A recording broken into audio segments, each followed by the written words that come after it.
words about, I will say many words during the conference, but starting with 2 words related to where we are. Our company is, as you can see, many of you can see, is in a high school, and I would like to introduce the director, Don Gianfranco Ferrari, to say welcome introduction. Thank you, Andrea. Welcome, all of you. We are very happy for this third edition OTB Day. For me, it's the first time, and I wish for all of you a good work. Thank you so much for your presence.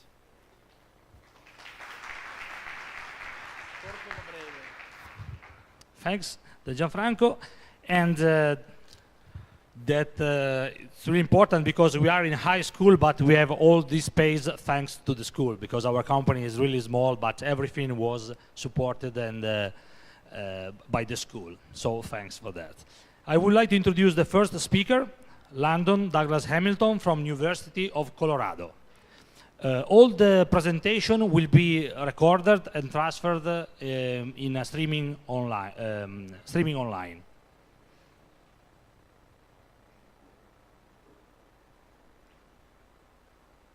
In the meantime that he is preparing, I would like to thanks to the sponsor. We have had 26 sponsors, and in the way that any one of you during the lunch and the coffee break could talk with the right person, because many of you could be interested to have a contact with a company that produce load cell for transducers, that assembling components, that produce many things that are good for a research lab. I will present the logo of the company and the person that you could contact for. Thanks. Thank you so much.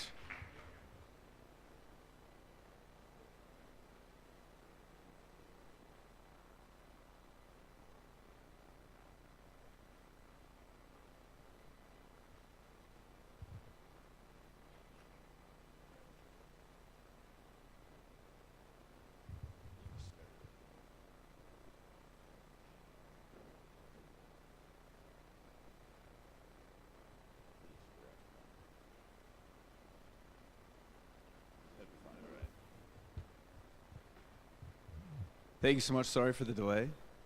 My name is Landon Hamilton. I'm from the University of Colorado Boulder and Dr. Noka's Neurophysiology of Movement Lab. The talk I'll be giving today is entitled Motor Unit Characteristics and Walking Performance in Persons with Multiple Sclerosis. Multiple sclerosis is a debilitating neurological disorder that impairs mobility, decreases daily physical activity, and reduces quality of life. It's the most common cause of non-traumatic disability in young and middle-aged adults. Onset typically occurs between 20 and 40 years, and walking performance is often used to quantify disease status. To address these issues with walking performance, we created and performed an intervention study that we've submitted and is currently in review for publication, entitled Neuromuscular Electrical Stimulation Improves Walking Performance, Neuromuscular Function, and Disability Status in People with Multiple Sclerosis, double-blind randomized trial. The purpose of this study was to compare the effects of a 6-week intervention using neuromuscular electrical stimulation on walking performance, neuromuscular function, and disability status of persons with relapsing remitting MS. The outcomes were that we improved walking performance, increased lower leg strength, improved plantar flexion force steadiness, and decreased self-reported measures of fatigue and walking limitations. So what's new and noteworthy in regards to this intervention was that it's the first intervention to measure lower leg muscle activity with high-density EMG in the MS patient population. It's provided non-invasive motor unit data for an understudied cohort, measured muscle activity from separate muscles during the same action. And so using these secondary variables, we also submitted an additional publication entitled Motor Unit Discharge Characteristics and Walking Performance of Individuals with Multiple Sclerosis, and this is more of what I'll be speaking about today. And the purpose of this study was to examine the associations between force steadiness and motor unit discharge characteristics of lower leg muscles with clinical assessments of walking performance and disability status in individuals who self-reported walking difficulties due to MS. Data was recorded at weeks 0, 7, and 11 during the intervention and were treated as independent outcomes used to predict walking performance. So we have the initial screening period where we identified individuals for the study, performed the initial evaluation, had 6 weeks of intervention 3 times a week, then had the 7th week of evaluation after the intervention, allowed 4 weeks of recovery, and then had the final evaluation. On day 1, we assessed walking performance with the 25-foot walk test. So it was a measure of walking speed, so how quickly or how much time it would take to walk 25 feet. 6-minute walk test as a measure of walking endurance, so how far they could walk in 6 minutes. Manual dexterity was assessed with the 25-hole grooved pegboard test. And disability status was assessed with the patient-determined disease steps, modified fatigue impact scale, and MS walking scale 12, which were all self-determined assessments. On day 2, we measured muscle strength with MVC torques in the supine position, measuring plantar flexion and dorsiflexion. Force steadiness for the less affected limb, so they were determined themselves which leg was less affected, at 10 and 20% MVC torques in plantar and dorsiflexion, and also performed high-density surface EMG with the Listen WEMG system. And this was the first prototype developed by Listen with the specific purpose of detecting high-density EMG in dynamic conditions. So as you can see in panel A, I'll sort of come over the point. We have the placement in the top left for the medial gastrocnemius and the soleus. B, we see the tibialis anterior. In panel C, we have our 4x8 electrode with the bipolar EMG recording for a 30 millisecond window. And then additionally, we have in panel D our example force trace, where we use the analysis window of the steadiest 30 seconds. Motor unit discharge characteristics were identified with the decomposition algorithm for HDMG based on Olibar et al. 2010 and the Olibar and Zazula 2007 papers. In addition to that, once we identified motor units, we included additional exclusion criteria based on single motor unit recordings from previous studies. So the initial inclusion criteria included interspike intervals less than 25 milliseconds or greater than 400 milliseconds, coefficient of variation for interspike interval less than 8% or greater than 55%, interspike interval distribution skewness in a range of negative 0.5 to positive 0.5, and coefficient for variation of interspike interval less than 10% and a distribution skewness of less than 1. So with the results, we had 23 participants. Average age was 53 years. We identified 3,232 motor units across 65 experimental sessions with 488 successful EMG trials, approximately identifying 5 to 7 motor units per trial.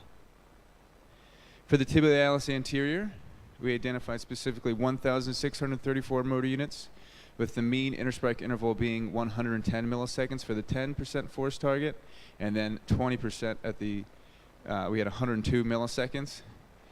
Comparing 20% to 10%, the interspike interval was statistically briefer. For the gastrocnemius, we identified 696 motor units, at the 10% target being 138 milliseconds, 135 for the 20% MVC torque, There is no statistical difference between the 20% and 10% target in this category, but comparing gastrocnemius to the tibialis anterior, there was a statistical difference from comparing both 10 and 20% respectively. And for the soleus, we identified 902 motor units, with 150 milliseconds being the mean interspike interval at 10%, and 145 milliseconds at the 20% target. For the 20% compared to 10%, it was again statistically briefer for the soleus, and comparing the soleus to the gastrocnemius, it was statistically different, and additionally comparing soleus to tibialis anterior, statistically different as well. We used a linear regression model to predict 6-minute distance, and we were able to explain 40% of the variance with 2 predictor variables. The first predictor variable being mean interspike interval of gastrocnemius at 10% MVC with a negative partial correlation, which indicated that individuals with briefer mean interspike intervals walked longer distances. And the second predictor variable being MVC dorsiflexor torque of the more affected limb, having a positive correlation or partial correlation, which indicated that individuals who were stronger walked farther. In our 25-foot time regression model, we were able to explain 47% of the variance with 3 predictor variables. The first being mean interspike interval of the soleus during 10% MVC. This is a partial or positive correlation, so indicating that those who had greater or a longer interspike interval took longer to walk the 25 feet, and conversely, those who had briefer interspike intervals walked faster. The second being MVC dorsiflexor torque, again of the more affected limb, with a negative partial correlation, indicating again that those with less strength took longer to walk 25 feet. And lastly, 20% of MVC force steadiness of plantar flexors with a positive partial correlation indicated that those who were steadier around the 20% force target were able to walk faster, and again, conversely, those who were less steady took longer to walk that 25 feet. So in conclusion, moderate amounts of the variance in 2 tests of walking performance for persons with MS were explained by the neuromuscular characteristics of lower leg muscles.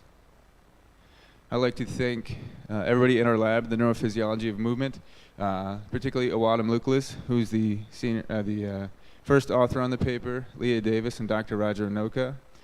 Funding was provided by the Eunice Kennedy Shriver National Institute of Child and Health Development of the NIH.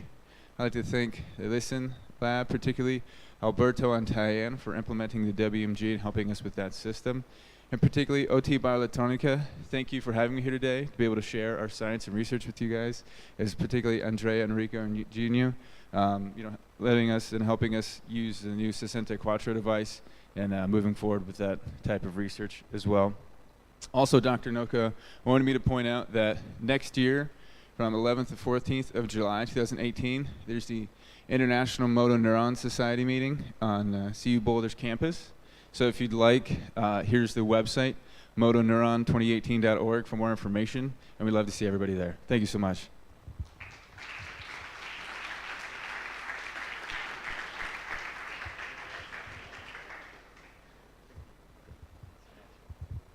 Thank you, Landon. Okay, well, we switch the presentation to the next one, that is Deborah Falla, that is presenting spinal cord pain related, detected with HDMG. I'm presenting some other company. As Andrea said, we have to thanks the other company that with us participate to organize this day. In particular, there are a few of them that are related to us and help us to make possible to build our devices, our product. And so during the presentation, between the presentation, we will introduce more or less all the company. The first one that we have to really thank, if someone of you asked why we have OT in our name, it becomes from here. So originally we start from this company, this is Ottino Franco and CSNC. It's an Italian company. So we started together with them developing the first prototype, and then we grow up a little bit and we start building our own devices. We have to thank, there is Liu that is from China. It's now here. We have a few distributors. One is in China in particular. This is the company that distributes our products in China. The same is, I don't know if Marateb is arrived.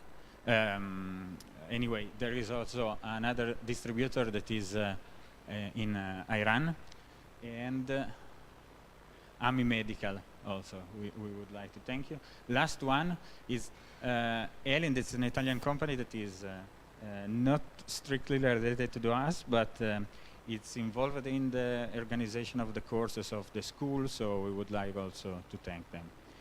I think we are ready.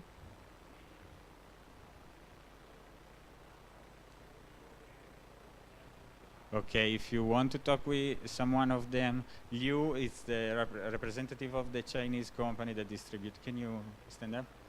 Liu is the representative of the company, of the Chinese company. I don't know if there is someone from Ottina. No, I don't think so. Elin, yes, I think there is someone. Thank you. And I think that's all. Thank you. So, Deborah, I think.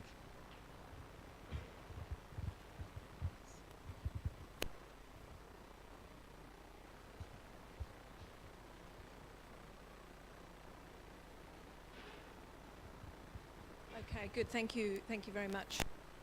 So I'm going to tell you a little bit about some of the studies that we've been doing utilizing high-density EMG to better understand motor adaptations in people with spinal pain. So when it comes to spinal pain, whether it be low back pain or neck pain, it's well known that people do present with a number of different motor adaptations, and these range from very general adaptations right through to very subtle changes in muscle behavior and in movement. So if we think about some of the general adaptations that we see, there's an abundance of literature describing these changes, and these range from common observations of increased muscle coactivation in people with spinal pain, prolonged relaxation times, delayed responses, increased muscle fatigability, and then a number of changes in motor output, such as reduced endurance, strength, rate of force of development, and so forth. Now, I'm not going to focus on those general adaptations. What I'd like to do is focus on the more subtle changes of muscle behavior, which has been detected in our studies utilizing high-density EMG. So, of course, relative to classic approaches with bipolar electrodes, or a configuration where we can obtain relatively limited information about muscle activation, the high-density EMG approach allows us to generate a topographical map of the EMG amplitude and evaluate changes in the distribution of muscle activity within the spinal muscles. And one of the most interesting findings revealed by high-density EMG over the last decade has been the fact that muscles do have a very non-uniform activation.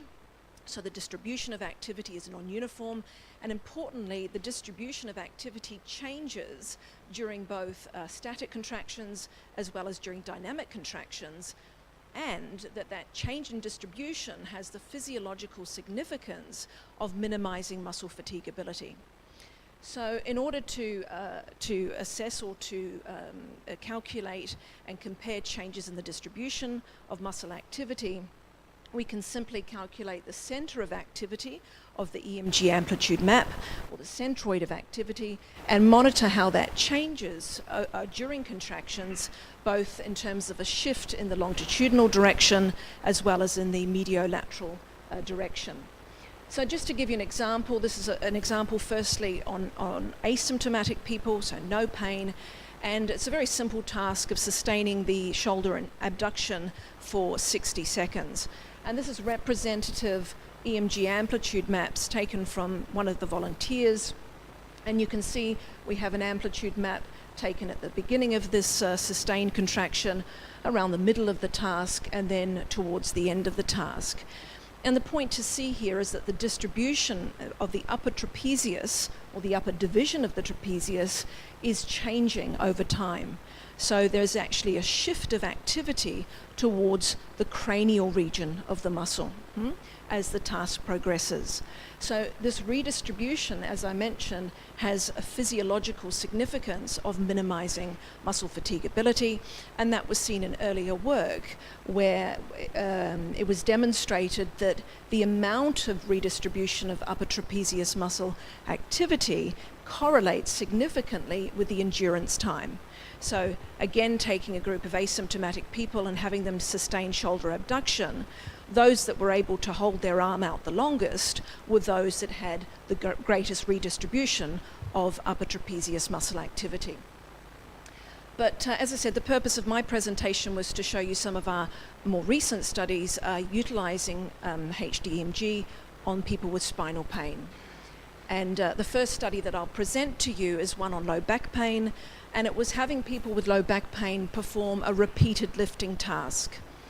So they had to perform this task for a few minutes, and of course we've compared healthy controls to people with low back pain, measuring the spatial distribution of the lumbar erector spinae activity during this task.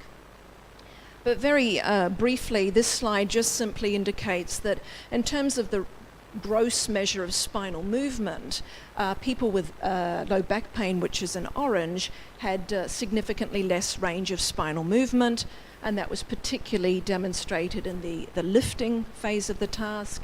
And the other important observation was the fact that in terms of pain intensity, this was a pain provocative task for the patients with low back pain. So their pain ratings increased significantly during performance of this task. But let's look at the EMG results. So this firstly presents representative data from an asymptomatic person, so a healthy control.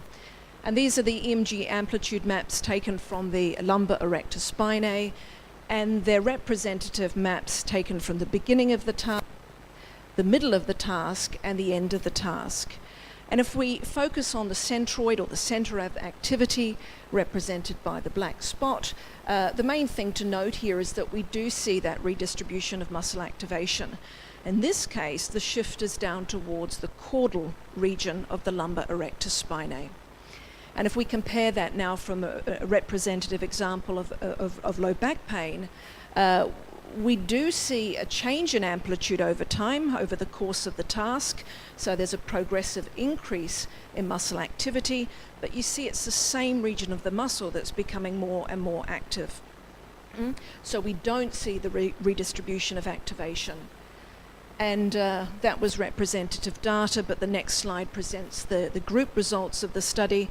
And this is a shift of the center of activity along the longitudinal axis, so cranial caudal direction, during the lifting phase of the task, during the lowering phase of the task.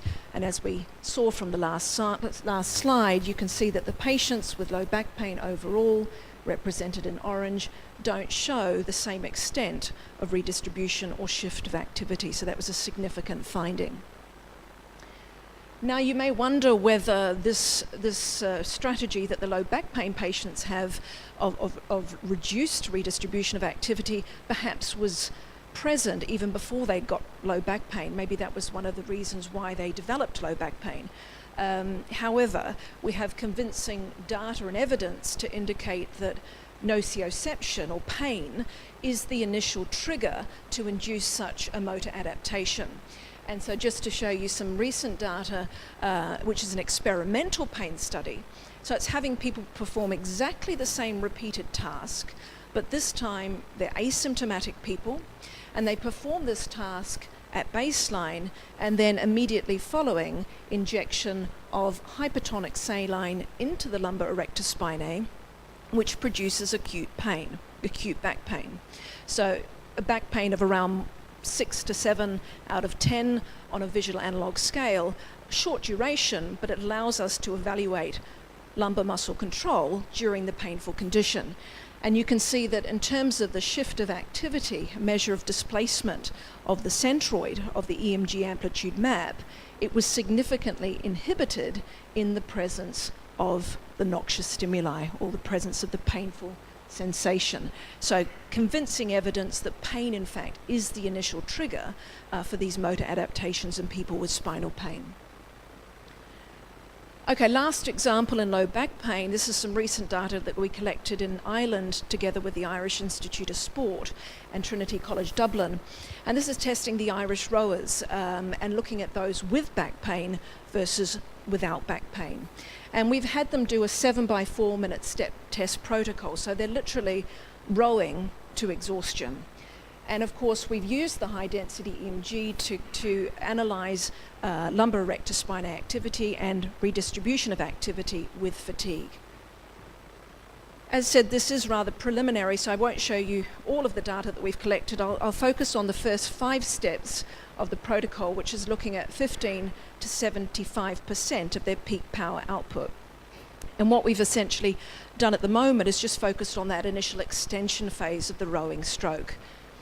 So, if I start by showing you some data from a rower who doesn't have low back pain, here we have the amplitude maps taken across the 5 steps of this fatiguing protocol.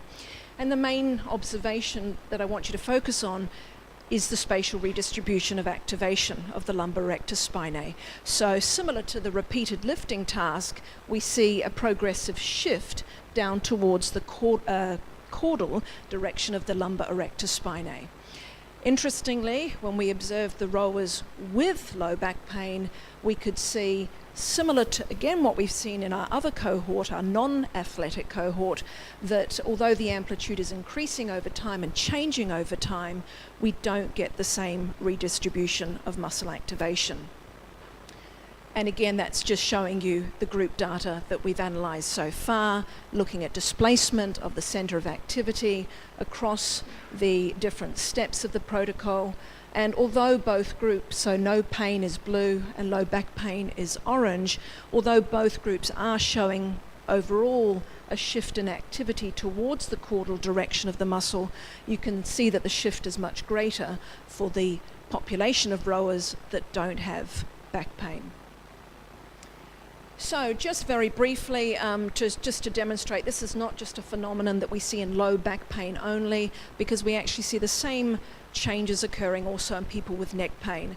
So remember this example I presented at the beginning. It was sustained shoulder abduction in asymptomatic people, measuring high density EMG from the upper division of the trapezius muscle. And we saw that during that 60-second sustained contraction that there was a shift in activity towards the cranial region. Or when we've looked at the exact same task in people with neck pain, and again, if you just focus on the black circle there, the centroid, you see that we don't see the shift to the same extent. And exactly as we've seen in low back pain, if we take asymptomatic people, inject hypertonic saline into their trapezius muscle to create an acute pain sensation, then we can also inhibit that redistribution of activity. So very similar findings in both neck pain as well as low back pain. Last example here now, just again on neck pain, but a more repetitive task. So it's recent data that we have published in terms of looking at the distribution of the upper trapezius muscle, but now during a repeated lifting task. And essentially under normal conditions, and there's 3 examples here, orange is baseline, blue is following injection of isotonic saline into the upper trapezius, so it's a non-painful injection.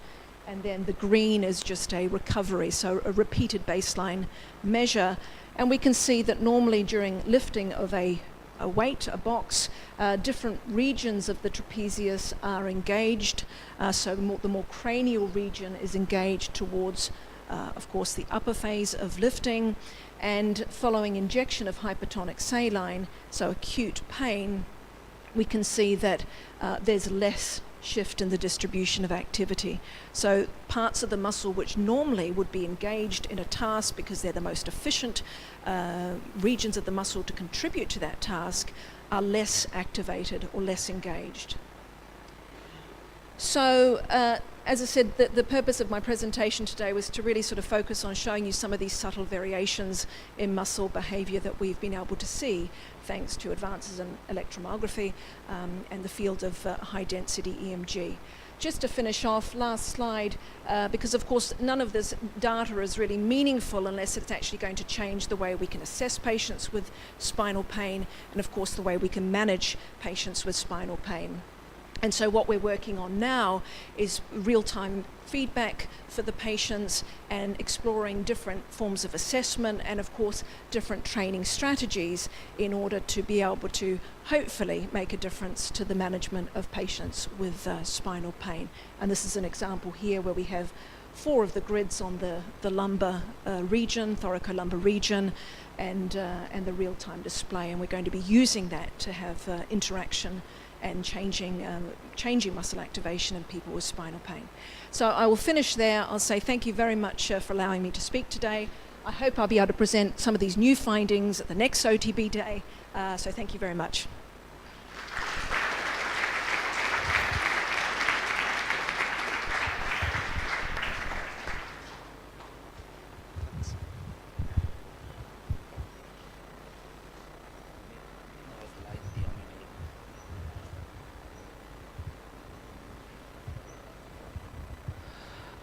As you can see, as you can understand, me and Enrico both, we are not a showman. So before we make the first mistake and we swift who present who, and so I asked to Ioannis of AMI Medical to stand up. He is our distributor for Greece, so if anyone is interested to talk with him, he can. Thanks. Now I would like to introduce one company, Spes Medica, that historically is the company that works more with us. Here we have 2 representatives. You can contact them directly if you need develop electrodes, and they make many things, electrodes for surface recordings, intramuscular recordings, and all other things that we distribute are produced by them. I suppose that the power of OTB Electronica is not only in the electronic, but mainly in the grids and in the electrodes that are produced by Spes Medica that we are with thanks today, and we hope to have a good cooperation for the future. Then I would like to introduce another really important for us, Costruzioni Meccaniche Carello. This guy that you can see there, Davide, was my student a lot of years ago, and our technician in OTB Elettronica since 2 years ago. Now he opened a company that develop mechanical layout of our instruments. So as you can see, if you think that the design of our equipment are good, is thanks to Davide, that is the official designer and producer of our mechanical layout. Then we have a high-tech medical device. I suppose that there is still no one here, but maybe he come. This is another really important company for OTB Elettronica, because when both me and Enrico we were researchers, that company produced our first 16-channel multi-channel EMG device called EMG 16, and maybe some of your group used for research papers. Then I would like a recent company that worked with us. Recent, it means 2 years, 3 years, that is represented by Alessandro Balzo and Umberto Alberto, that they make 3D printing, but mainly for us they make the paint of our devices. So we think that everything in our device must work well and must be presented well. So thanks to them, I hope that you like our device in the external shape and painting. Then we have FAG. FAG is a new company that works with us. They assembled for us. This is the representative, Gabriele Taverna. They assemble our electronic board for portable devices. So now we continue with this presentation after. Okay, the person is standing. So, and this is the last one for the morning. Connex Italiana. Can you stand up, please, again? Marco Rossetti. This company supply us connectors and also produce our bags and things that are around our devices. Okay, now I will introduce the next speaker. Sorry, that is, if I'm not wrong, wait, sorry. William Z. Reimer. I'm really proud of Rehabilitation Institute of Chicago. We are really proud to have him here, as all for the other, of course. And I leave the talking to.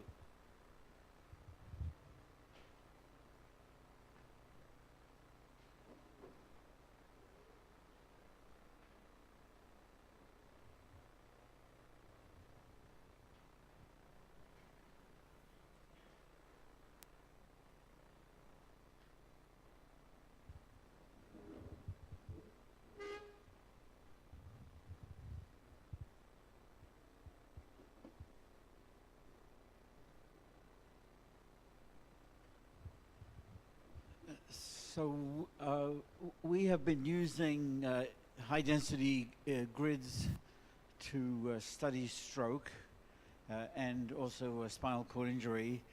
And although we have a long-standing interest in motor unit behavior, to begin with, we have been focusing mainly on spatial properties of the EMG distribution across impaired muscles. Many of you know we changed our name. We were called Rehabilitation Institute of Chicago, but for strange and mysterious reasons, we are now called Shirley Ryan Ability Lab, and my colleagues involved in these studies include Ghulam Razul, Nina Suresh, who is here, Babak Sharapur, who actually trained here at Lisin, and Suraf Chandra.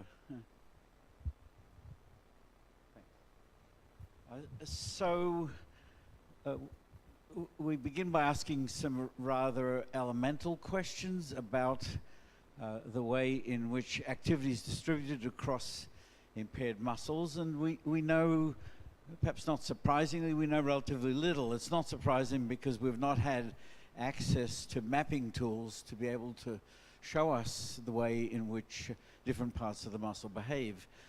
But indeed we know very little about this right now. So the first question we were interested in is, does the spatial pattern of muscle activity activation change after a hemispheric stroke? The second question was whether this disruption of the spatial pattern was somehow linked to changes in the intrinsic mechanical properties of muscles after hemispheric stroke. We are now learning in regard to that second question that muscles begin to deteriorate quite quickly after a stroke, and over a period of time they may lose muscle fibers, muscles become much stiffer, and there are a lot of changes in architecture of the muscle that are becoming clear on ultrasound and other measures, which we don't really understand. We don't know where these changes come from, but ultimately they have a substantial adverse effect on the quality of performance of that muscle, and ultimately on the quality of life and motor performance of the person. So the question here was whether there were electrical analogs, whether we could see using high-density EMG recording changes that would reflect some of the intrinsic changes in architecture of the muscle. And then the third question, more pertinent to spinal cord injury but also to stroke, is the availability of the high-density grids gives us the opportunity to map innervation zones. So another question we can ask is whether these innervation zones are changed after a stroke or spinal cord injury. So, this is a setup of a 264 channel grid sitting over the biceps muscle of a stroke survivor. One strip is over the long head of biceps, and the other one is the short head, and people are being given instructions to do isometric voluntary contractions as shown in the lower trace. Next slide. And we draw these, we call them heat maps. These are the maps, like Deborah showed, for the pain, how the muscle activity changes as a function of contraction level in the muscles. And on the top left is one head of biceps, the top right another, and then on the bottom we are showing a progressive increase in background isometric force measured in relation to maximum voluntary torque, and this is done in this instance from an intact subject. And you see this sort of like concentric maps with the highest activity level in the center and a systematic distribution of muscle activity through the muscle. To begin with, I don't really understand why the maps look that way. I think it's because the thickness of the muscle, of course, is largest towards the center, therefore the largest muscle mass lies there. But on the other hand, you know, we have estimates that tell us that the depth that you can record from the surface is relatively small. So how is it that the thickness of the muscle is still being reflected somehow in the distribution of muscle activity? This is something that could be tested experimentally, of course, and with modeling and simulation. But as we sit right now, I don't really know why the maps look the way they do. But this gives us a template, nonetheless, for how to expect a normal biceps brachii to behave, and conversely a biceps in someone who's had a neurologic disorder. Next slide. So the key pictures here on the top, I should say, just to clarify, these are normalized to the max in each case. We're not seeing progressive increases in EMG. This is mainly to look at the differences in shape distribution of the regions of activity. On the top, we can see from both long and short heads that the activity distribution in a paretic muscle of a stroke survivor has changed substantially.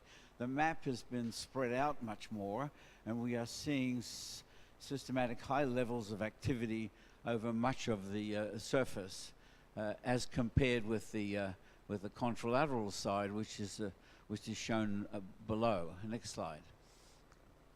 And so we can begin to ask certain questions about these distribution of the maps. One is how consistent these maps are, and these are not easy to see, the slides, but the key point is that the map consistency, perhaps predictably, is somewhat greater in people with the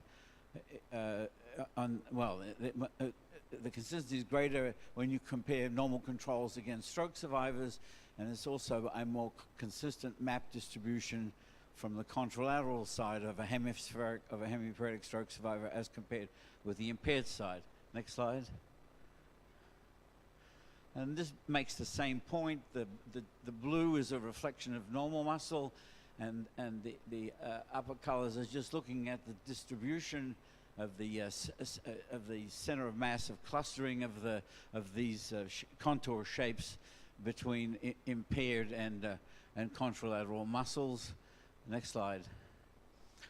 But then how does this tell us about the questions that we were seeking to answer? And specifically, one question, question number 2 on my first list, was, does the pattern of spatial distribution somehow reflect changes in the architecture of the muscle? Are we seeing the effects of accumulation of connective tissue, of muscle fiber death, or other changes in architecture? And one way that we looked at that question was to look at pixel to pixel variation. If there is a different kind of tissue present in the muscle, for example, connective tissue or other matrix, we might expect, I should say, that between different pixels of the grid, we would see some seeing higher concentration of muscle than the adjacent recording electrodes. And that turned out to be true. Here we're comparing the consistency of the pixel to pixel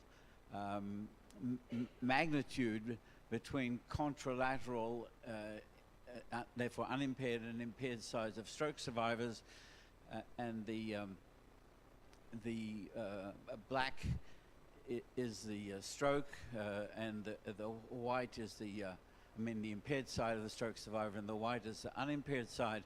And the greatest similarity, this is a measure of similarity index, was always true for the white as compared with the black side. So we were seeing a lot more pixel to pixel variability in the impaired muscles of the stroke survivor than in the contralateral. That doesn't directly tell us whether there is some other tissue present that's maybe changing the spatial distribution of the muscle, of the electrical activity in the muscle, but it's consistent with that idea.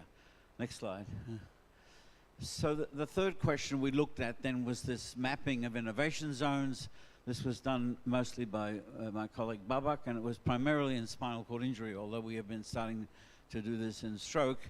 And again, we are mapping innovation zones using the high-density grids. Next slide.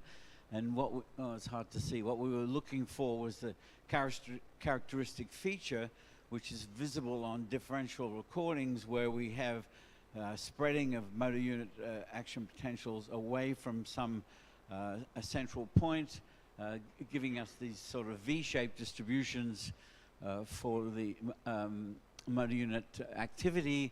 And you can use these features of the single differential on the grid to estimate where and how many innovation zones are present within the muscle.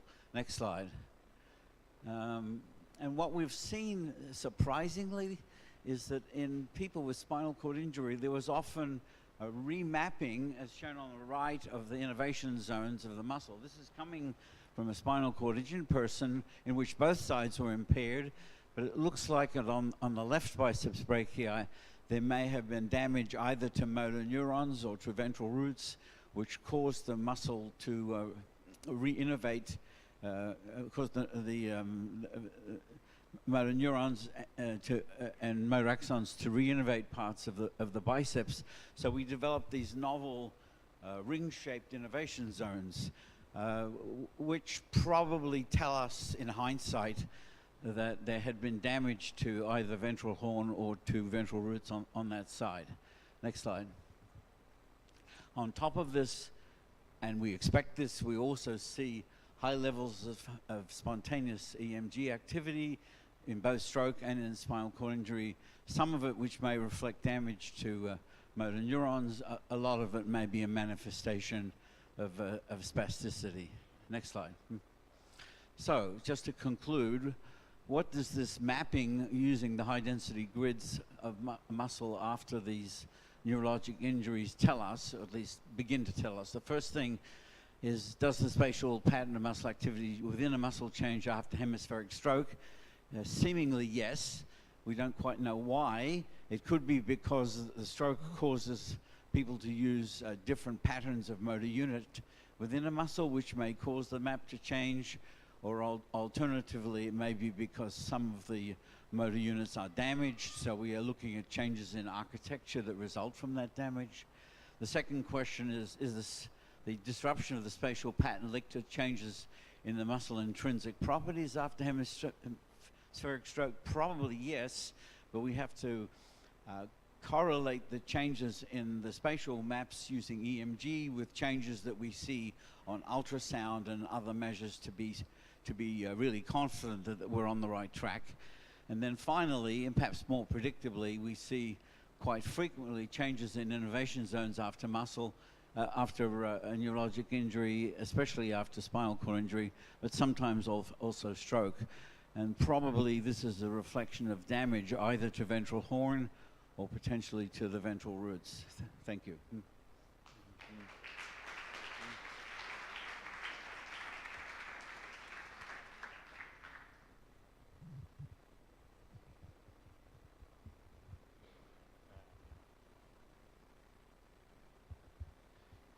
So as you know, this is not really scientific congress, so we asked to the speakers to be quite synthetic, and they are excellent. We are even more, we are running even more faster, so we have to slow down a little bit, or probably we have to take some time more to present. No.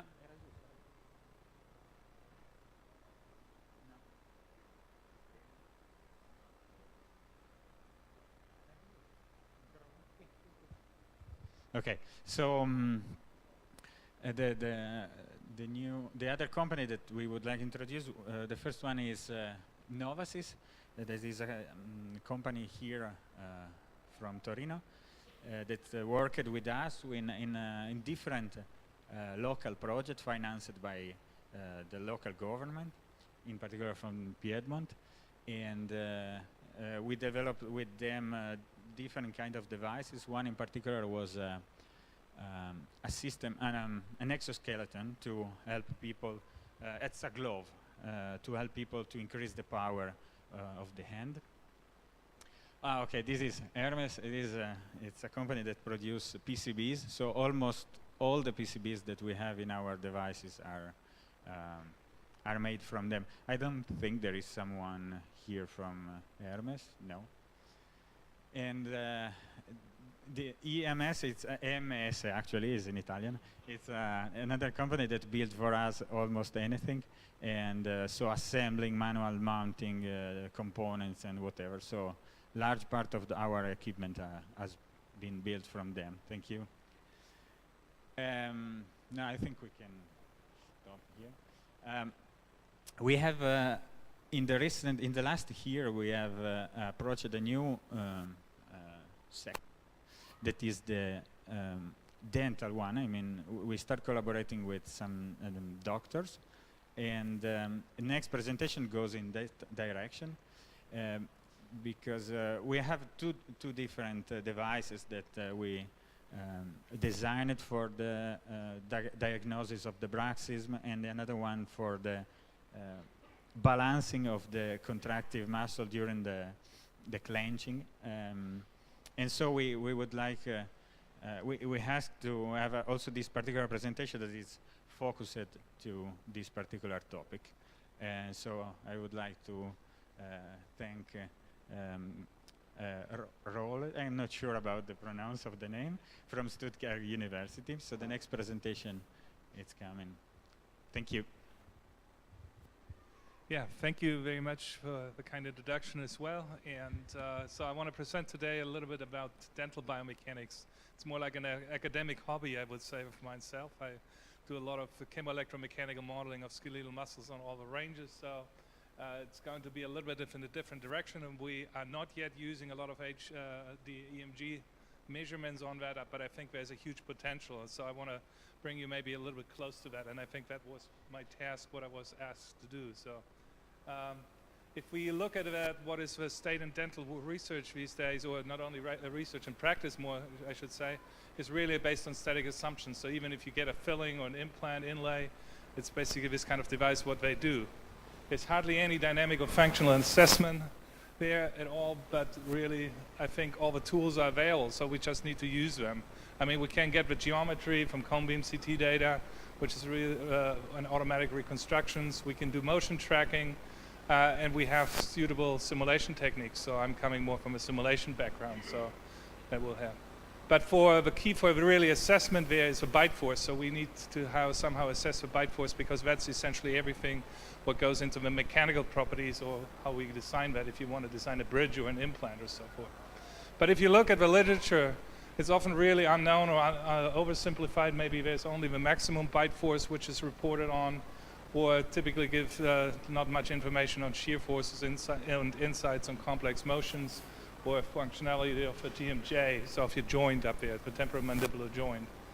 So in addition to the bite force, I think what is neglected often as well is the skeletal muscles, but they would tell us quite a bit about the functional state there as well, and we should include that, in particular if we do simulations, and we need those for boundary conditions. And I want to make a few cases there. So if you look at these two cases here, that's basically if you have a biting force, or if you assume one, and you place it there, as a lot of simulations just would use it on a point force, or in dental practice it's kind of a sphere where they put the force down. And then they do assess basically strains within the tooth or within the mandible. And you get these kind of, if you look at the simulations, completely different stress distributions, no matter what the magnitudes are right at the moment. But so what is right, what is wrong, and probably both of them don't really reflect the reality. So what we thought about is basically a simple method how we can get bite force subject specific and at high resolution. So if you think about, you bite on a piece of rubber, you would know the material property of a piece of rubber. That's probably simple to test there. And if you know the motion of a jaw there, you can use simulations, basically contact mechanics, to compute what the deformations are and what the forces are. So you have basically on the surface very much person-specific biting forces, which should be much more accurate because that's exactly what they are while biting on this piece of rubber. And you get it in basically in a dynamic motion as well, so you don't have to go to maximum bite, you can go step by step. And so that's a while ago already where we started. We used actually a regular Viken motion system with a particular dental device to record it. We have worked a little bit more on magnetic tracking there as well in the meantime. We use standardized food. We always do elastic food, that's basically gummy bear-like stuff. And caramels is basically plastic food, so they have these two different ones. And if we record the motions, so if you look at the incisor up on the front, so you see basically the elastic food and the plastic food, so there's a lot of difference just in motion as you would look at it. Yeah. When you can visualize it, and that's basically after registration process and basically applying on that, you can start chewing or virtually chewing. Basically, you can really analysis and assess how it is. And you see basically this motion, how it's basically going there. It's always being grinding there. Against that, it was just a little bit sticky, so I had to put my jaw a little bit further down. And with that, we basically want to go and said, okay, we want to do these simulations and compute the bite force there. So if this is a piece of rubber, these are the reconstructions of the teeth. So you can basically simulate it and press it together, and you see basically the resulting bite forces here. That is, of course, a resultant of all the muscle forces what we have. So now we need to think about how we can get muscle forces in. There are a couple different viewpoints, basically. Just here you see basically the impressions of the teeth, what you have. This one would basically be the equivalent what you would see with a TEC scan system, which is quite often used. So there you basically only see the magnitudes maximum and the distribution, but not necessarily in which direction or kind of shear forces there. But then if you look at that again, coming back to our picture, because if we want to do functional assessment, we need to basically look at that. This is a point force, which is basically a sphere, and that's more like, I call it the gold standard, SGS. To do that, we need muscles. So one of the work what was in collaboration with David Eklund at the University of Melbourne was he used the OpenSim simulation basically to estimate the bite force, such that we get it there. And from there, we basically transferred it over to the three-dimensional finite element models to distribute it there and to use it in our simulations. But even that is often oversimplified. Oh, sorry. So here you see basically the different stress distributions, what you see in the mandible, and I think it becomes obvious that we should get more and more accurate about the forces, and that we have to think about the muscles there as well, what they do. So that was an earlier work where I kind of started getting into skeletal muscle modeling. So that was the motion tracking of basically one biting force. And instead of using the hill-type muscle models, what you saw before, this line of actions, we use three-dimensional finite element models.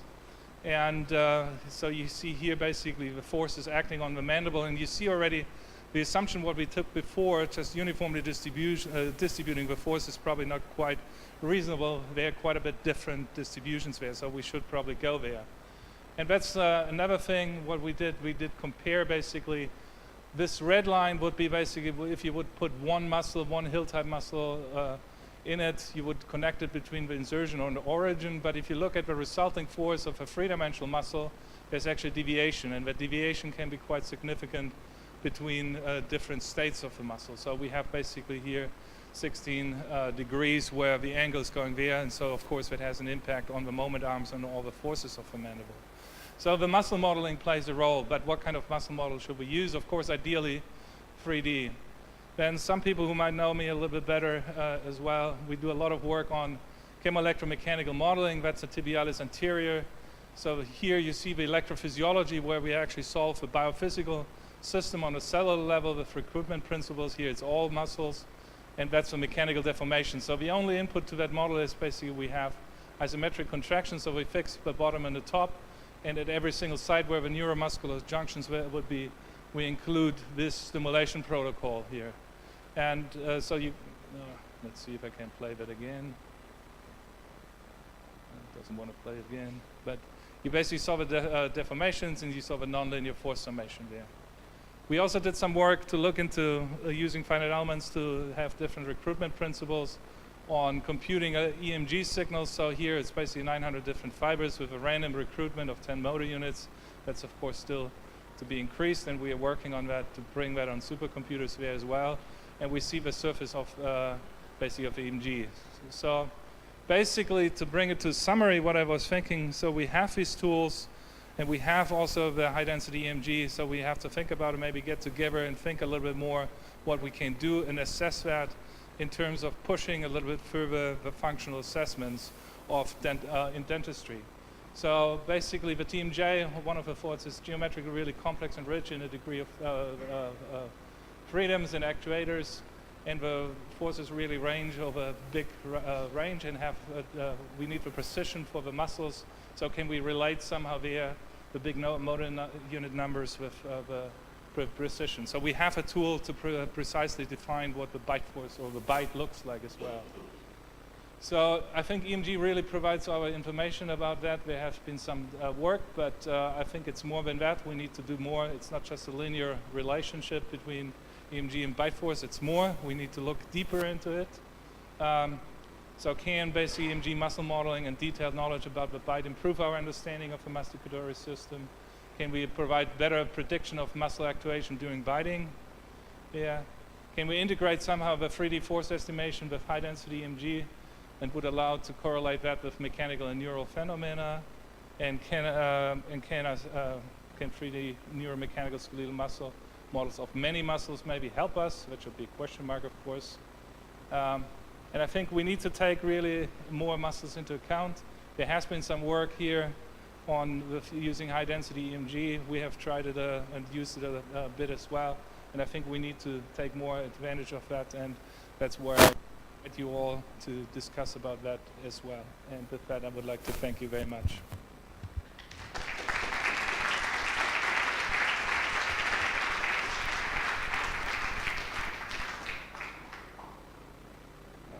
Now it was early again as well, huh? But there's nothing bad about having good connections and talks. Okay, perfect, thanks. Now we are in a good time, yes, because we are in advance. I will present 4 more sponsors, and then I will describe you what's happened today. So,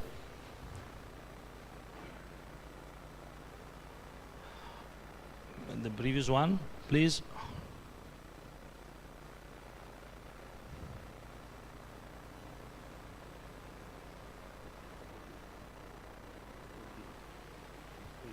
Okay. This company, this group of company are related to what we did for dental application. This company is our distributor of the devices called 4EMG that maybe not all of you knows, but it's really important. With this instrumentation, we make an evaluation between temporalis and masseter muscle.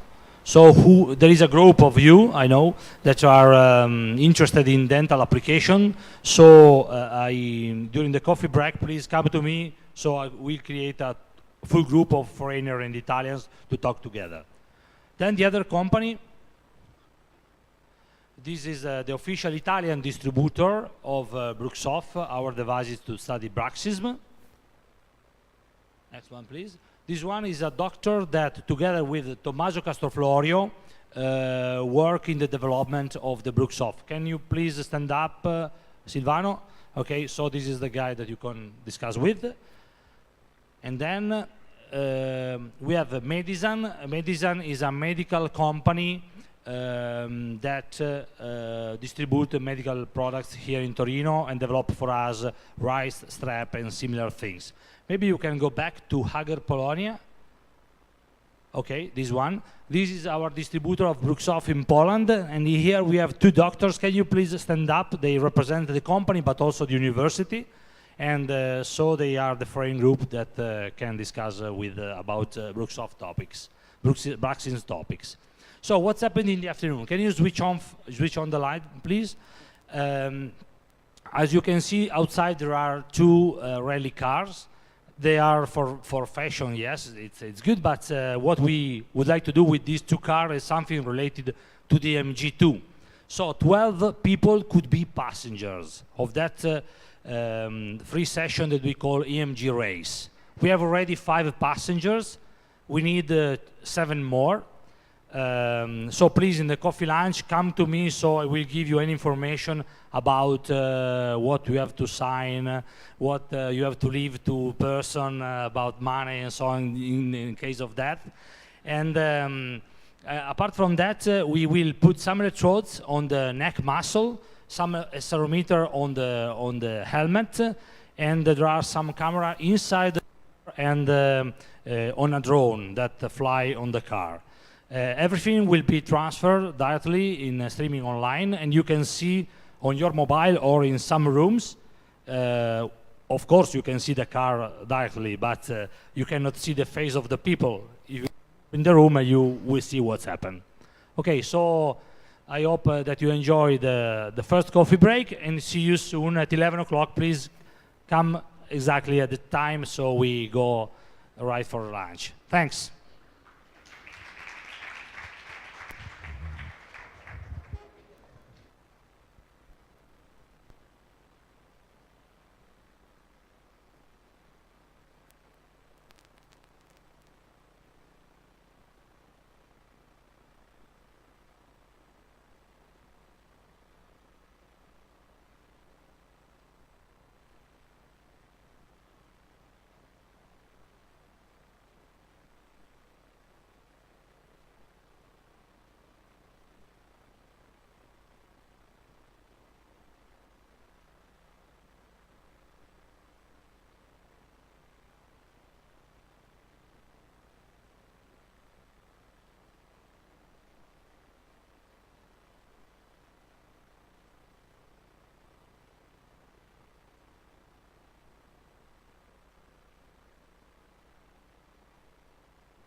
See.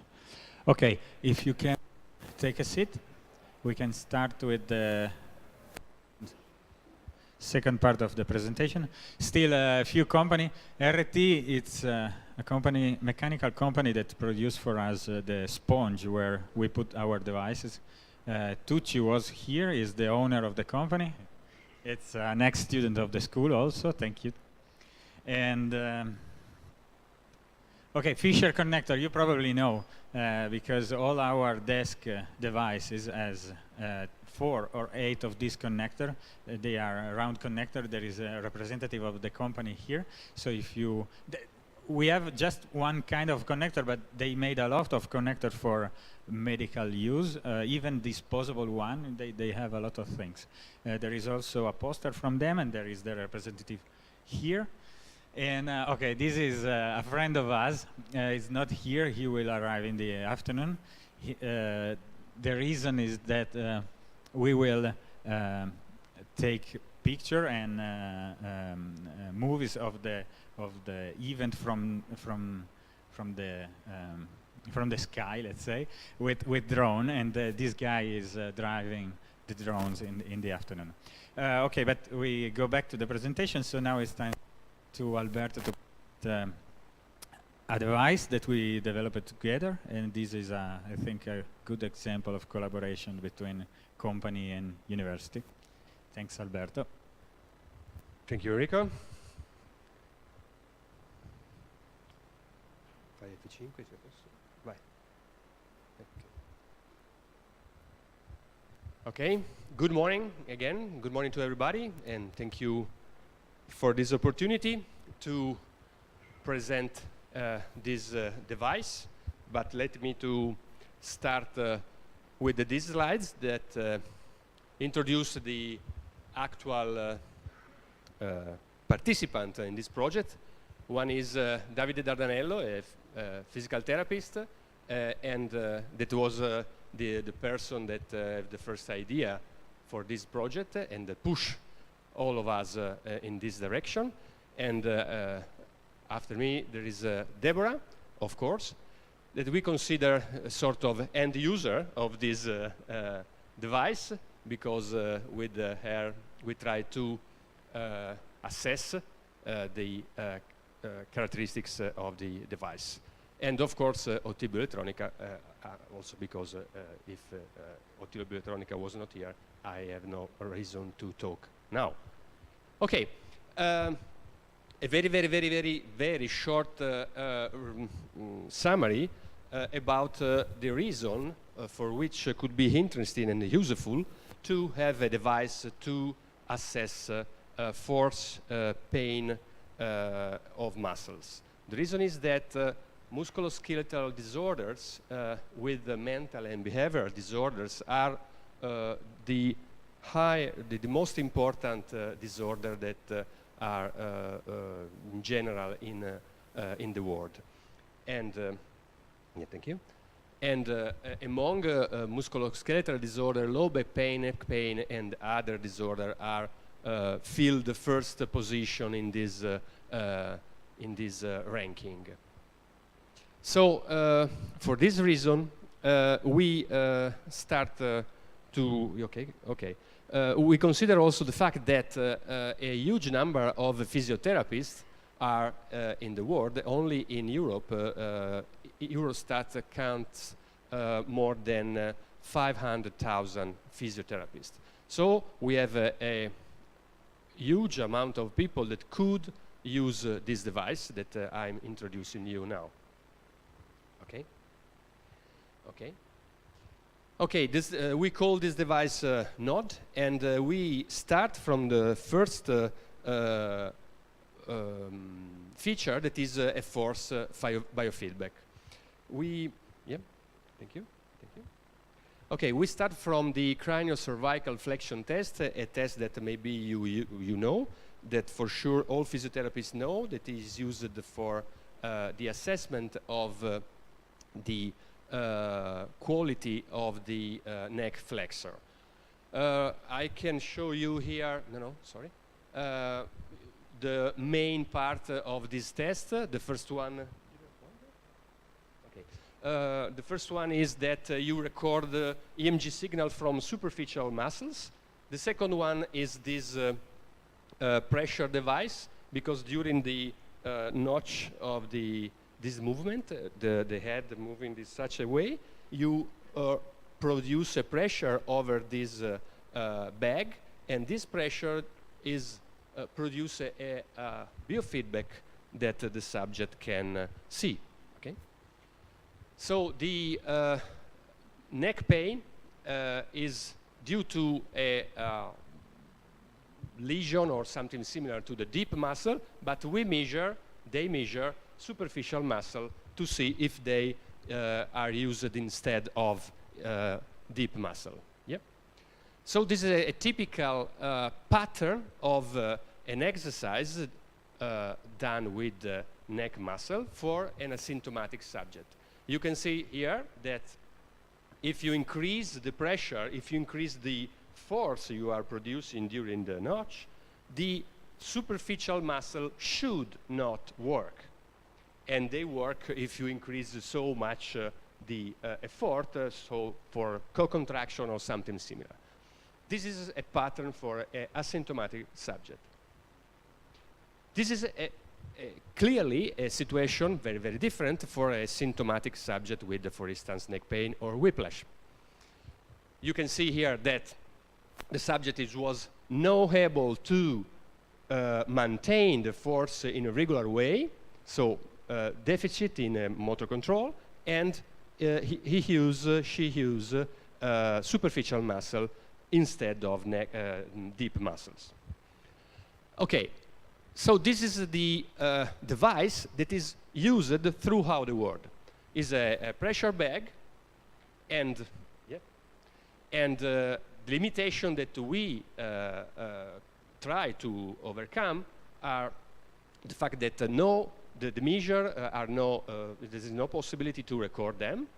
The second one is that there is no possibility to transmit such measures, and the one also most important limitation is that the actual scale is that one in the upper left side where you see the three color bar. So a very narrow scale with a very, very low resolution. This is what we propose and we built with, within this project. Is a device that is here, in which you can produce a force exactly in the same way of the pressure bag, but the biofeedback is there, and you can see that with a very higher resolution. You can transmit that via Bluetooth, and you can save all the data. Yeah. Okay, so when you have this kind of device, you think that you can do something further, and so we try to increase the possibility of use of this device, adding an algometer and a dynamometer. An algometer, you know that we have on the market a huge amount of these devices to measure pain, and we add a spare part, obtaining an algometer in the same way. And some dedicated apps are just available on the website, and you can obtain them on your smartphone, and for each of these tools. And the final one is the dynamometer. In the same way, you can measure the force for each of the limb, and the full scale actual is 50 kilograms. Okay. So let me to go ahead with a very short movie.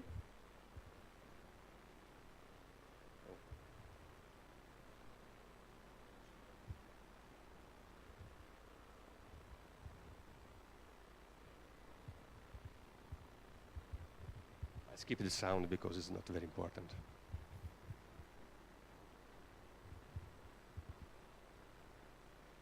Okay, the dedicated app allow you to use it as an algometer to track, as all the algometer do, the pressure in time, or to provide biofeedback on both tablet or smartphone.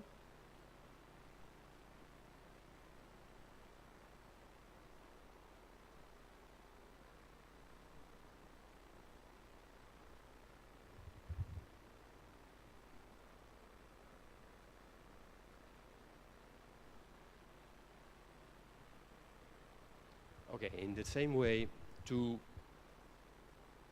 allow to record in a more quantitative way the force produced by your patient subject, to hold it, to compare and track in time if your rehabilitation program introduced some change.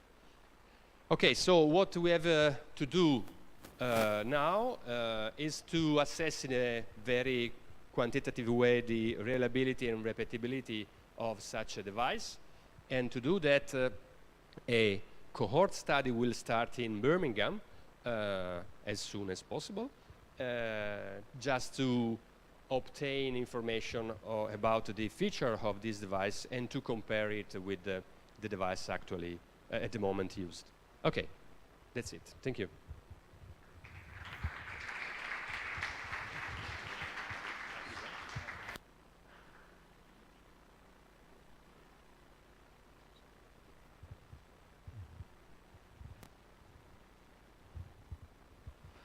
This one was exactly one example of what our company can do with the university. So here there are a lot of representatives of university.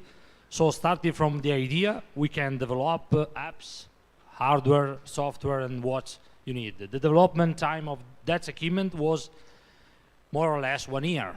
So it's something that is really reasonable. So think about that. We are really proud about this as an example of something that we can develop in not a long time. Now I would like to introduce the last, I suppose, 3 companies. Okay, please, the next one. Okay, these companies, maybe many of you use our load cells, and that company, I suppose that the guys, the representative will arrive later in the afternoon. Nevertheless, it's the developers of our ergometers, load cells, and similar things. This one, the representative is here, is Enrico, and that company developed for us the 3D printing accessories. Many of you request us some board, and we try to do the best, so we produce really in a fast time, because thanks to the 3D printing technologies we can do that, cases and similar things. So our board looks like some semi-industrial, even if they are the first prototype. Then I would like to thank Paul of Mechatronica. The representative will be also in the afternoon. This is a typical example about something that works in Italy, because many of Italians complain about a lot of things that in Italy doesn't work. And there are a lot of things that doesn't work, but there are also things that works. These companies, that is regional companies, helps industries to have a regional grant or European grant. And personally, we can say as OTB Elettronica that in the last 4 years we have had 3 or 4 projects supported by the European agency, thanks to this regional organization. So now I leave the talk to Alison, and I leave you to introduce yourself. Thank you. Good morning, everyone. My name is Allie Hingstrom, and I'm from Marquette University. First, I want to say thank you to OT for this opportunity and for organizing such a wonderful event. Get my slides going here. All right, so clinically I'm trained as a physical therapist, and so my goal is to help people move better. I have a PhD in neuroscience, and as a rehabilitation scientist, I would like to develop new techniques that help optimize movement and make people's lives better as they are moving better. Today, I'll be sharing some data about sharing some data with chronic stroke subjects and looking at the effects of an intervention called ischemic conditioning and how it enhances pedic muscle activation as well as their strength. So I'm from Marquette University. We're located in Milwaukee, Wisconsin, just in case anybody was wondering where Milwaukee, Wisconsin is. And Marquette University is a mid-sized university, and Milwaukee's located on Lake Michigan, which is a large, large body of water. And I just wanted to make the point that even though we're in the middle of the United States, we're not necessarily landlocked. So after stroke, people are weak on one side of their body. And due to the pathology of the stroke, the nervous system is unable to fully activate the paretic muscle, and that causes their weakness. In the laboratory, we can measure the ability of the nervous system to activate the muscle through a technique called voluntary activation. That's the figure on the right. We ask individuals to make a maximal contraction, in this case with the knee extensors, and as they're contracting their muscle as hard as they can, we zap them with a supramaximal electrical stimulation, and which you can see in the peak in the figure there, and we can see how much reserve is left in the muscle. So here you can see it's about 15 Newton meters, and as a physical therapist, that gets me really excited, because if we can improve or optimize the activation of the paretic muscle, that 15 Newton meters can go a long way in terms of improving their ability to walk. So in addition to the inability of the nervous system to fully activate the muscle, a few years ago I began to consider other potential mechanisms of force-generating impairment, and I started to think about the muscle itself and factors that could interfere with the contractile properties.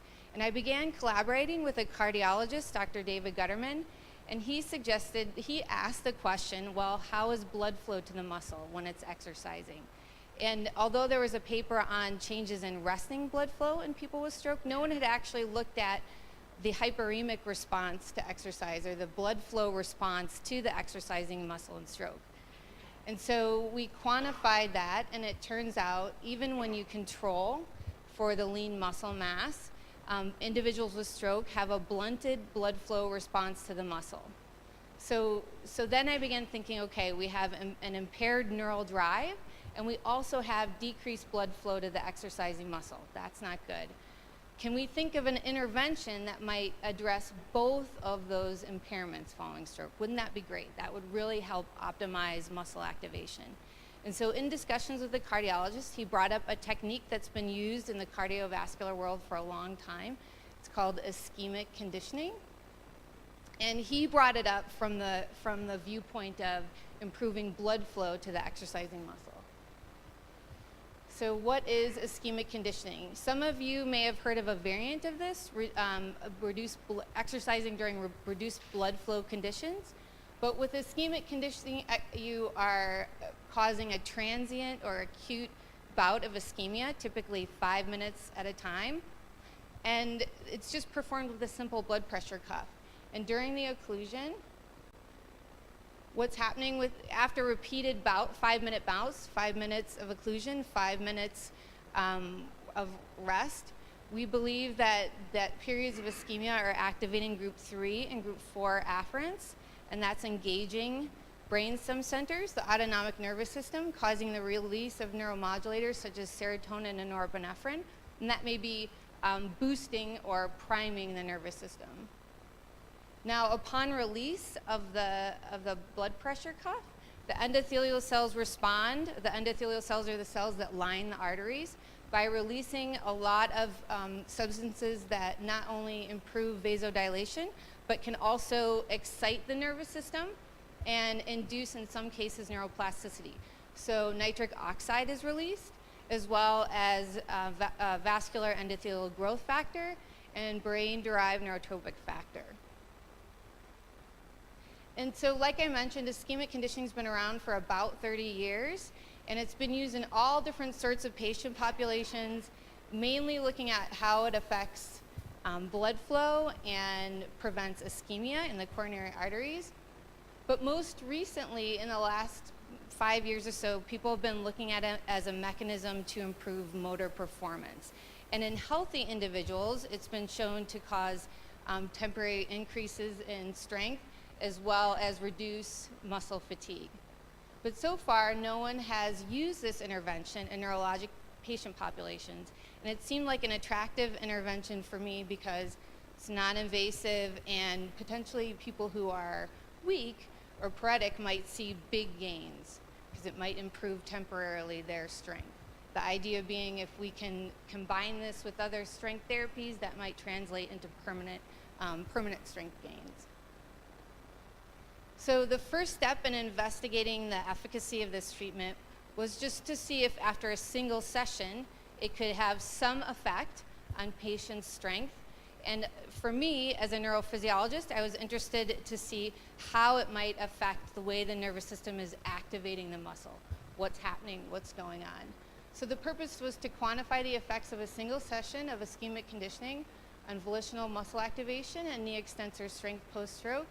And if it was increasing the gain of the nervous system by causing the release of different neuromodulators, then we expected to see an increase in the magnitude of muscle EMG, as well as decreases in force recruitment thresholds and increases in maximal voluntary contraction strength. So this is was our experimental protocol. This was done in 10 individuals with chronic stroke, greater than a year post their stroke. It was a very simple protocol. We did several baseline MVCs. Then we did a submaximal contraction. These are isometric contractions. And then we performed the ischemic conditioning protocol, which is 5 minutes of inflation and 5 minutes of rest, and the cuff is inflated to 225 millimeters of mercury. And at that level of pressure, that causes the arteries to collapse and causes the occlusion to the whole leg. And we're measuring strength. During the MVCs, we're also using the arrays to make measurements of muscle activation in the vastus lateralis. On the bottom right is showing the changes in strength, their MVC strength, pre and post one session of the ischemic conditioning. We also had, everyone also did a sham where we did not inflate the cuff fully. And this is a representative example. There's about 15 to 18% increase in their MVC strength with the protocol. So overall, on the left, you can see the percent change in MVC for each of the individuals for this ischemic conditioning condition, and as well as the sham. So everybody did the sham, and everybody did the ischemic conditioning. And there was a significant increase in the MVC strength for the ischemic conditioning, and no change in the MVCs during the sham condition. Then, back, that's okay. So now looking at the magnitude of the EMG, there was not surprisingly, with an increase in strength, there was also a significant increase in the magnitude of EMG. And then we also looked at who were the responders, who had the biggest increase in strength. And not surprisingly, the people who were weaker to begin with also had larger gains in strength in response to the ischemic conditioning. Okay. So all of that is great. And we could have gotten the information about the magnitude of the EMG from bipolar recordings. So now on the next few slides, I'll talk about what information we gain from the array. So on the left is a representative example of the change in the magnitude of the EMG, and the oranges and the red reflect an increase in the EMG. And we wanted to understand how the ischemic conditioning was affecting the activation across the whole muscle. And we made a calculation of modified entropy, which is a measure of uniformity. And overall, there was an increase in the modified entropy, which reflects an increase in uniformity following the ischemic conditioning. And then we also calculated the coefficient of variation of the RMS of the EMG. And the RMS and the coefficient of variation decreased in response to the ischemic conditioning. So overall, across the muscle, the ischemic conditioning seems to have an homogeneity, or the uniformity of the paretic muscle activation. For the submaximal contractions, we performed the decomposition and extracted motor. There's just the raster plots and the torque traces. And overall, there was a decrease in the force recruitment threshold following the ischemic conditioning. There was no changes in the discharge rates, But on average, there was a decrease in the forced recruitment threshold, reflecting that the units were being recruited sooner at an earlier. They're contributing to the torque at a lower force level. So just in summary, the ischemic conditioning related gains in strength were accompanied by an increase in the magnitude of the EMG, an increase in the homogeneity of the spatial distribution of the EMG, and enhanced recruitment of the paretic motor units. Clinically, my hope is that I can use ischemic conditioning in conjunction with other traditional therapies, such as body weight support treadmill training or strength training, in order to optimize function. And the EMG arrays are very, very important methodological tools to quantify the effects of a given intervention. And I think that's that's been a message that's been echoed here today by other people.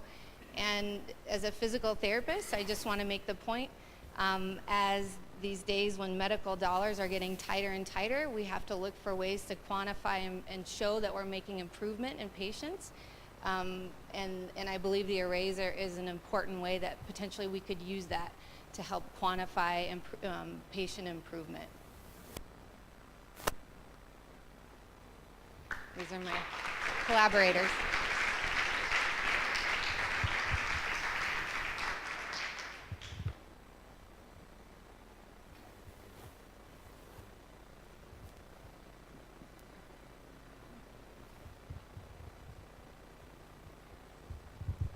Okay, it's the last presentation of the morning.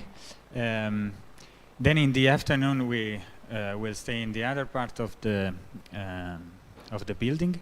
There will be 4 different hands-ons, so sort of demonstration.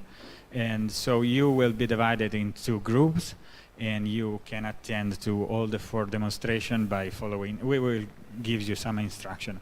Between the hands-ons, there will be again the rally cars running, and I think we found, I'm not sure, I have to check with Andrea, but I think we found the volunteers that will not drive the car, unfortunately. They will be just the passengers. So now it's time for Dario to present the last presentation of the morning. We still have quite time before lunch. In particular, Dario and Alberto are, we start together at least many years ago, so we have excellent collaboration with them. And so that's the reason why every OT day,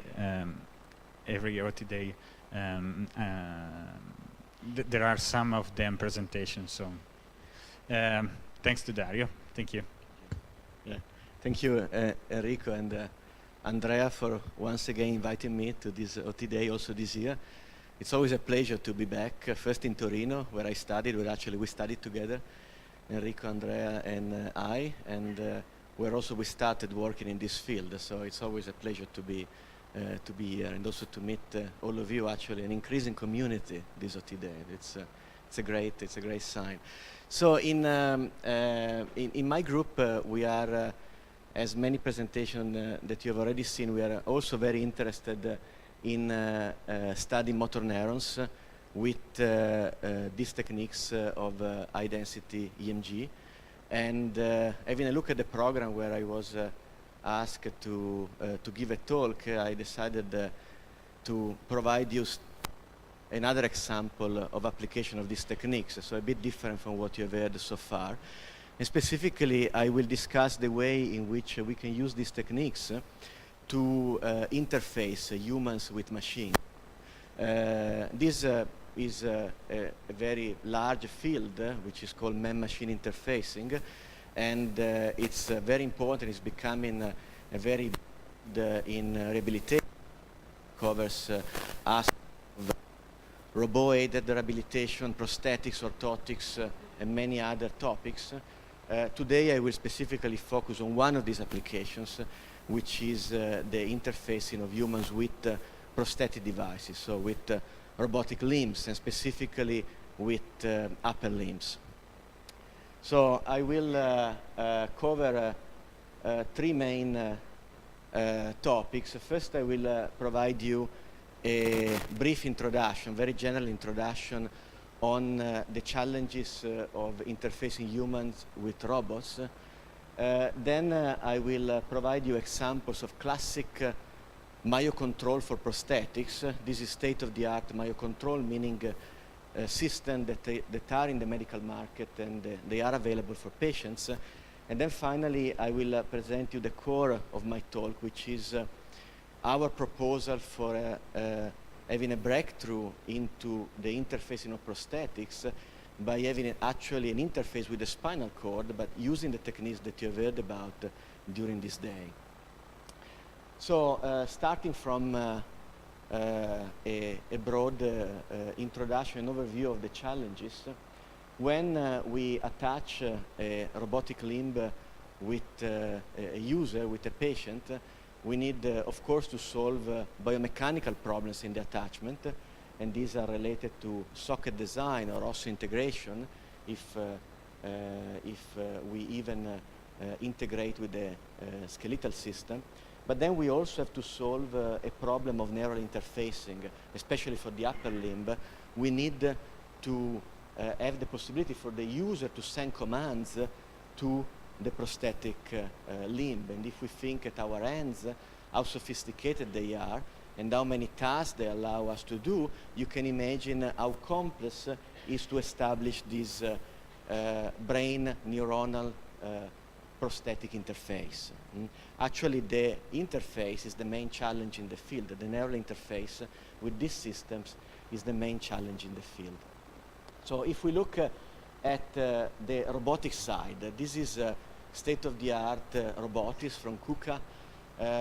That's a robotic arm, and this is a commercial video that you can download in YouTube, showing you that the technology in robotics has progressed immensely in the last decade especially. We are able to reproduce with robotic devices natural limb and their function in a way that even surpasses the biological limbs. That is not a main difficulty now. But now, as you have seen in this video, these impressive performances are achieved by autonomous control. That means that that robot is working autonomously. It's not connected with a human. There is no human that directly controls the actions. Now I will show you a video of what happens when we take a robotic arm of this type and we try to interface it with the brain of a human. And you will see the difference in performance. So this is a video from Brown University, and it relates to a chip implanted in the brain of this patient who has severe motor impairments. And with the brain activity, the patient is trying to control again a KUKA arm, which is very similar to the one you have seen before. Now, this is impressive achievement scientifically, of course, because it's a direct brain interfacing, but if you compare it with what that robot could do when he was working autonomously, you can see that the performance is substantially downscaled. And obviously, what you have seen in this video is not a sufficient performance for patients, for example, with amputees. That's very far from the performance of a natural limb. So the problem in this field is this connection, is to connect the brain of the patient to a robotic limb that is attached to the body of the patient and can be controlled as naturally as a biological limb.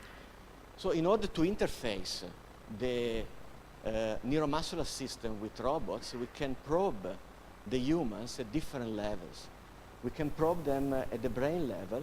This is a brain interface that you've just seen in the video before from Brown University. We also work on this type of interfacing, but this type of interfacing is very, very complex because we had difficulties at that level to deciphering the motor intention.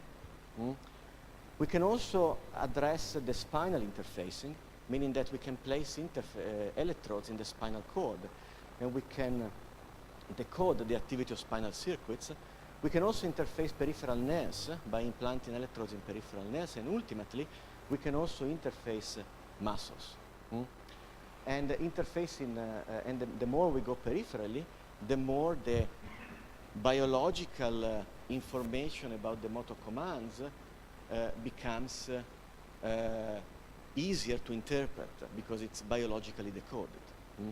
So I will focus in my talk on this level of interfacing, basically from the spinal cord to muscles, and I will not discuss much about the brain interfacing because clinically, at least for upper limb amputation, brain interfacing is not a solution in the short and medium term. While at this level, we have the possibility to have clinically viable solutions in a very short development term. All right, so this leads us to myoelectric control. So myoelectric control is the classic state-of-the-art method the company use to control upper limb prosthetics. And some myoelectric control systems are on the market for upper limb prosthesis since decades now. And actually the technology of myocontrol for upper limb prosthesis in the market has not changed since decades. What I will show you in this collection of videos is state-of-the-art academic research in myoelectric control. These are our laboratories. This is a patient with a state-of-the-art prosthetic hand. It's a commercial hand called the Michelangelo hand. It allows wrist control, opening and closing, and this is based on EMG, recorded from the stump, one of the best ways to control these hands. So these are algorithms we and other groups developed over the years. They map EMG activity into control of degree of freedom of the prosthesis, and in this way you may achieve a reasonably good control of up to, let's say, 3 degrees of freedom, 3-4 degrees of freedom at most. So that's what we can do with classic myocontrol. These systems are not yet on the market. There are simpler systems on the markets, but they may be in the market in a matter of a few years. They are ready for commercialization. And with this classic myocontrol, you may also then extend the clinical applicability by inserting small capsules that transmit EMG wirelessly, and in this case you have a complete muscular interface. The subject do not need to replace electrodes, very robust control.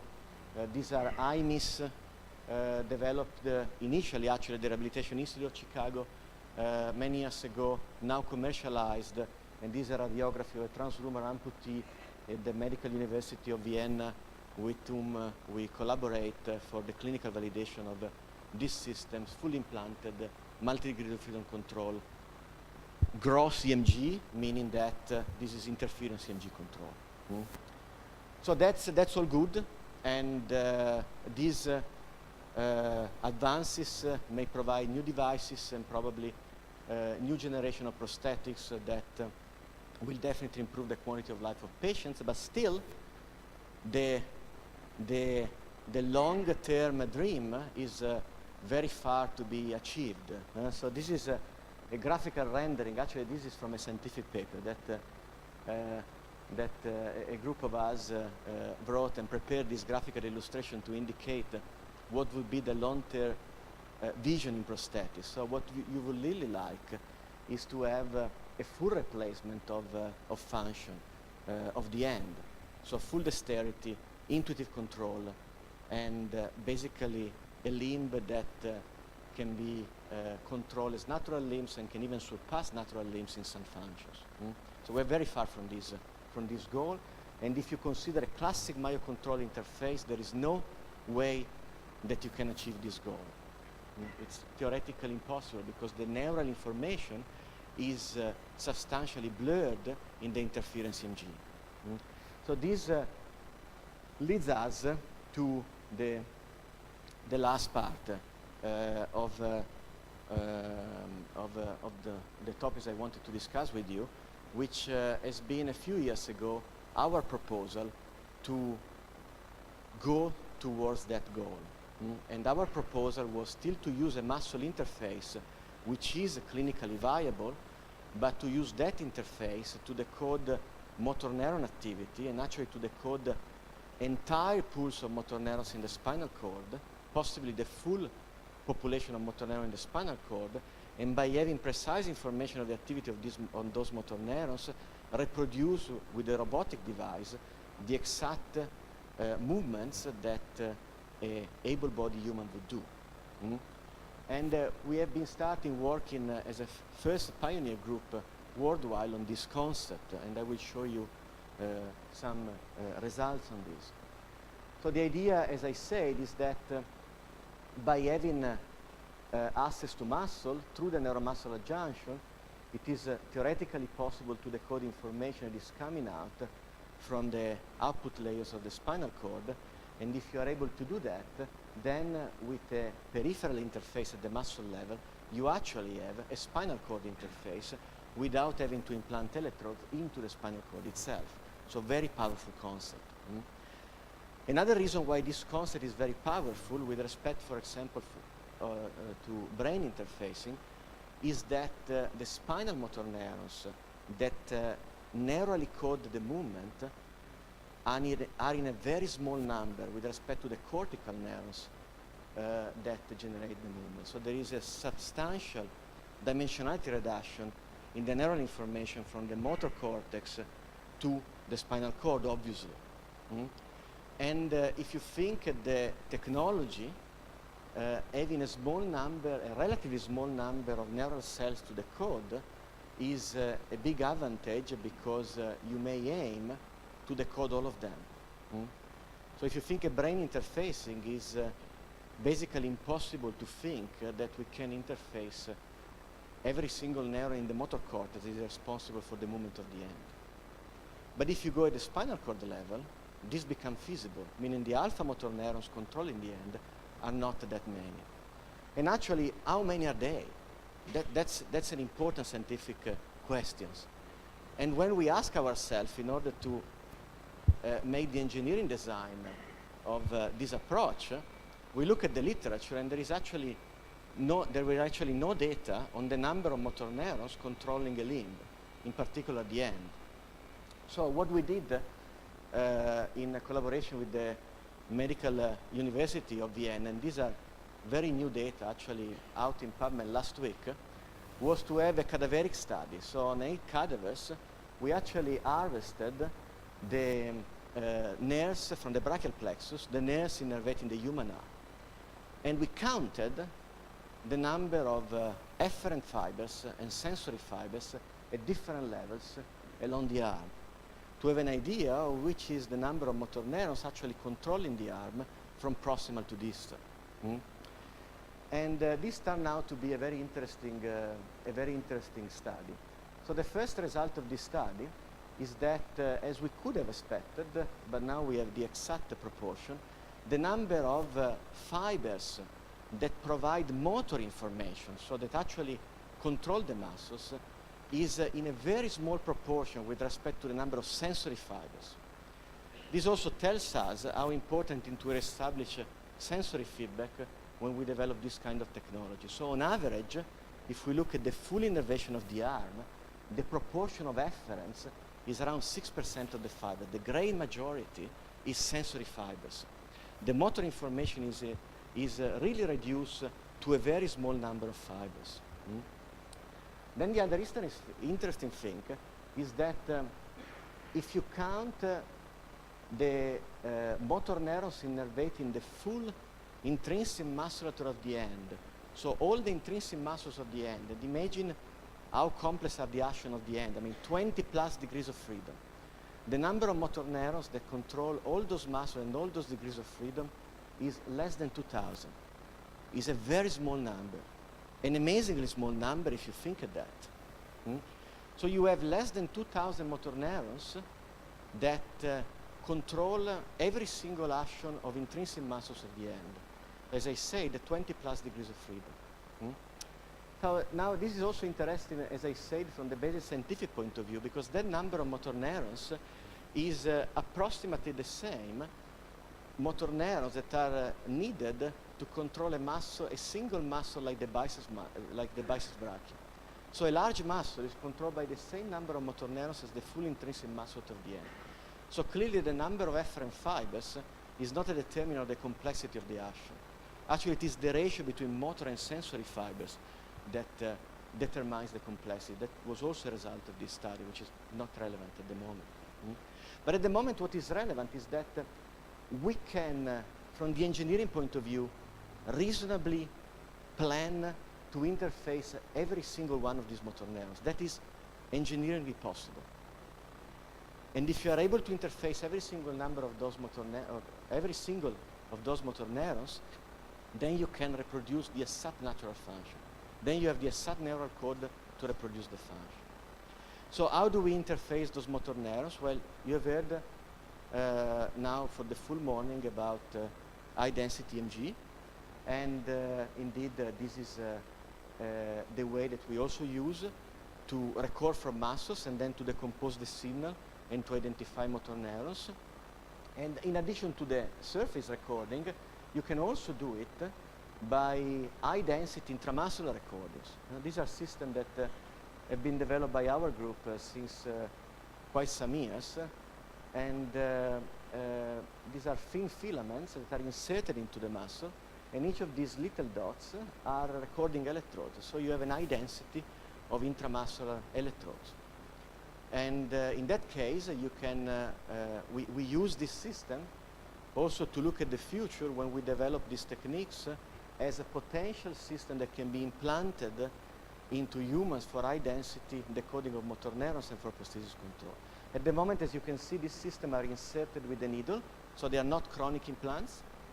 And we use them in the laboratory, in laboratory condition, but in the future, one can have filaments like these into muscles, transmitting wirelessly to the external environment for controlling external devices. Anyway, once you have this probing of the muscle, either invasive or non-invasively, you have several tens or hundreds of EMG recording points. And as you have heard today, what you can do with these several hundreds of EMG recording points is to decode motor neurons. So you can decompose the signal in a robust way, and you can obtain discharges of activation of individual motor neurons. So this is an example of around 100 motor neurons innervating one of the muscles of the hand, and these have been decoded with recordings that are both invasive and non-invasive. So really hundreds of recording points into the muscle and outside the muscle. And in doing that, this number of motor neurons is basically the full pool of motor neurons controlling that muscle. There are not many more motor neurons active during that task. So that means that when you have the motor nucleus, where the pool of those motor neurons is located, with this information that you get with this type of interfacing, you have a probing and interfacing of the full nucleus where the pool of motor neurons is located. So you have an ideal spinal interface. You would never be able to do that by actually inserting electrodes in the spine, but you can do that with this type of interface. So very, very, very powerful. And you can do it also in less constrained tasks than isometric tasks. So these are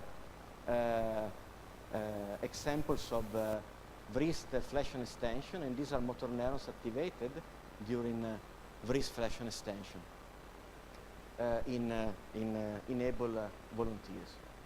So now, if you are able to do that kind of decoding, so if you are able to reach the spinal cord, you can reconstruct by the neural information that you get, you can reconstruct the biomechanics of the missing limb, because you have the exact neural information sent by each of those muscle tendon units. And so you can put together a biomechanical model that, having as input the neural information, reconstruct the biomechanics.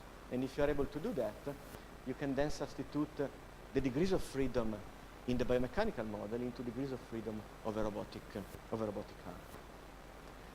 So the concept is this one, and there is one more aspect that is interesting in this approach that I would like to discuss with you. So one of the problems when you interface muscles in this application is that you may have no muscle tissue available, meaning that if the amputation is very high, you may have actually no muscles to interface. And then the problem is how do you actually get the nerve information if the nerve has been cut and you don't have the muscle from where to record the EMG activity. But then our proposal that comes also from a development in Chicago is to have the muscle as a general interface by surgically redirecting nerves into accessory muscles. So if you have an amputation which is high and implies that the nerve, for example, innervating hand movement is cut, then you can surgically take this nerve and send it to another muscle. The nerve will reinnervate that muscle, and now we use this muscle that we reinnervate as a bioscreen of the nerve activity. So it's a biological connector to the nerve. So this muscle now becomes a bioscreen of the nerve activity, and by the techniques that I explained to you, then you can get the firings of activity from the motor neurons running through the nerve. And in this way, you have a very general neural interface. You can take any nerve, in principle all the nerves innervating the hand and the arm, reinnervate them in muscles that you have available, use those muscles as biological amplifiers of nerve activity, probe them with EMG, high density EMG. It can be invasive for a full long-term application so that it's all implanted, or non-invasive at the moment for the developments. And then you have a motor neuron decoding, and then from the motor neuron decoding you can rebuild the prosthetic control in a natural way.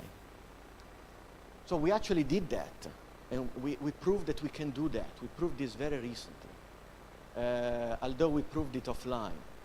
And this is a patient, data from a patient, a relatively high-level amputee who underwent through this reinnervation procedure.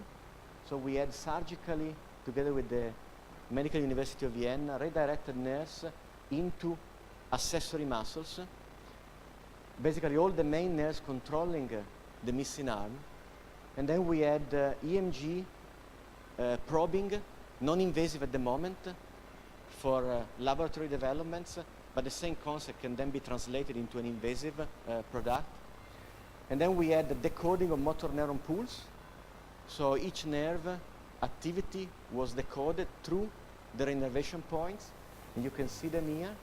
And then we had a multi-scale biomechanical model that from the motor neuron pool reconstructed the muscle tendon unit forces for each muscle tendon unit, and this was projected into joint moment forces. This is an example of elbow forces and wrist and forearm forces.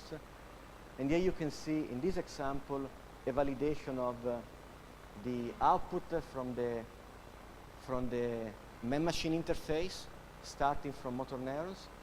And the gold standard to compare in this case is the contralateral limb. So the patient was asked to do mirror movements, and we use the contralateral limb as to validate the estimates. Of course, it's not the ideal validation, but since the limb is missing, you cannot have another type of validation. So the interesting thing here is that these estimates of joint moments that can control a prosthetic limb in the future have been done entirely from the motor neuron decoding obtained in the way I described.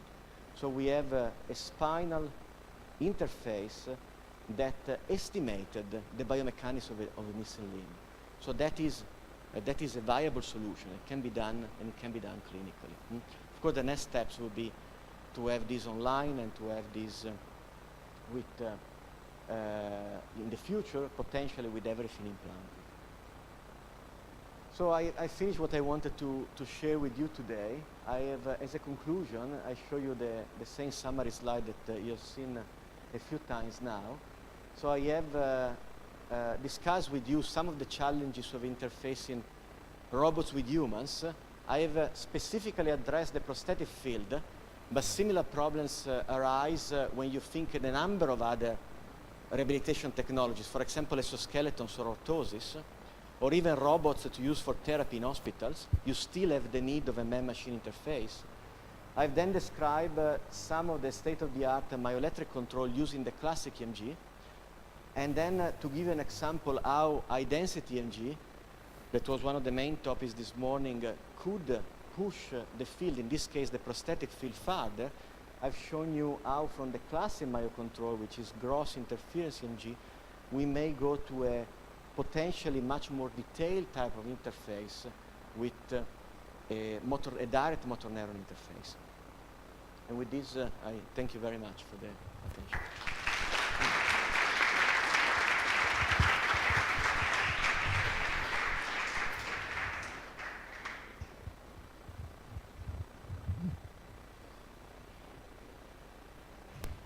Thanks, Dario. We finished half an hour before, so now we have to wait maybe 15 minutes from the program, but at the lunch they are not ready.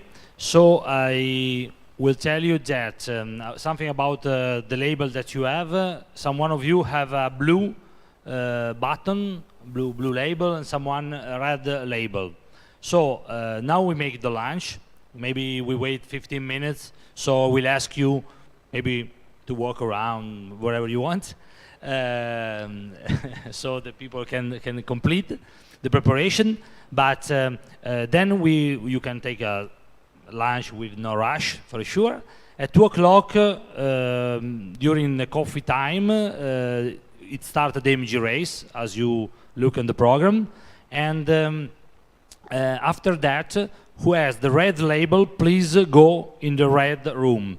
The room are exactly in the back, in front of the coffee lunch. I will show you where it is, but it's easy. Where we make the OTB Day last edition, but some of you were not here, of course. And then you switch, but the speaker of the workshop will teach you how to move. Okay, so thanks for your attention, and enjoy your meal.